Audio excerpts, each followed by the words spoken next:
Pinangangambahan na mapapabayaan ng healthcare system sa bansa kung maililipat sa ibang proyekto ng pamahalaan ang pondo na nakalaan sana para sa PhilHealth.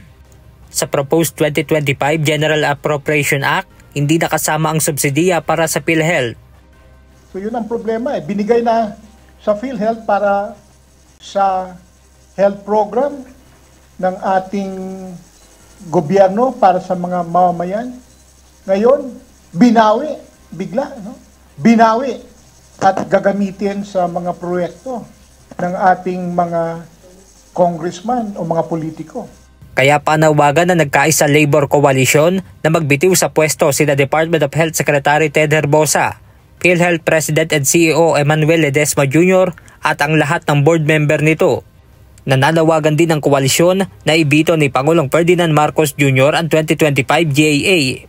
So sana ibalik na ni Presidente sa Kongreso. May mga batas naman na nasa lamesa na niya para permahan Pero ibinalik niya sa Kongreso, hindi naman niya binito, Binalik niya para i-review ng Kongreso at baguhin yung gusto niyang ipababago. Maaari naman gawin niya ng Presidente. Okay. Or otherwise, ang aking proposal diyan kung ayaw talaga ay i-veto ang buong 2025 budget.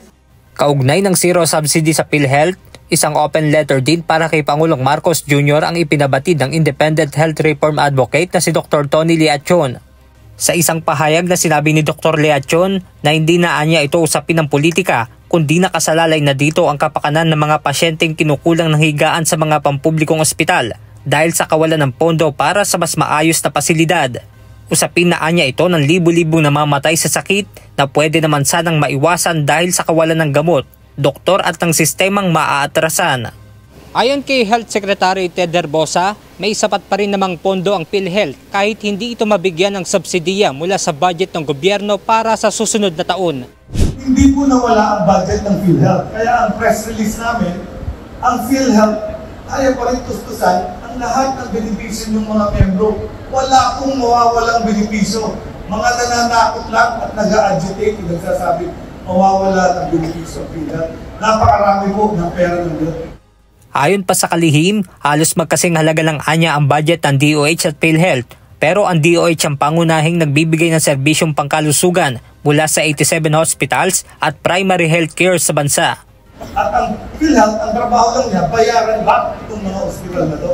Pag sila, tinatago nila yung pera sa bangko, may problema yun. Ba't mo bibigyan pa ng pera? Ibayad nila sa mga hospital natin para tuloy-tuloy ang benepisyo sa hospital. Kasi pag hindi pumasok yung pera sa ospital, wala tayong pambili ng gamot, wala tayong pambayad ng sweldo. Iginiit din ni Secretary Herbosa na wag basta paniwalaan ang mga nababasa sa social media. Huwag kayo maniniwala sa nababasa nyo sa social media. Lahat sila mali. Yung 150 billion, kayang bayaran yung yung remainder. Yung subsidy natin, 5,000 per indirect member. Ang indirect member, mga 16 million. Pag minultiply mo yun, mga 80 billion. Magkano ba yung surplus? 150 billion! Ano yung itatabi? Tatago na naman sa bangko yung 150 billion. Benedict Samson, UNTV News and Rescue. Diyos ang aming sandigan, serbisyo publiko ang aming pinahahalagahan.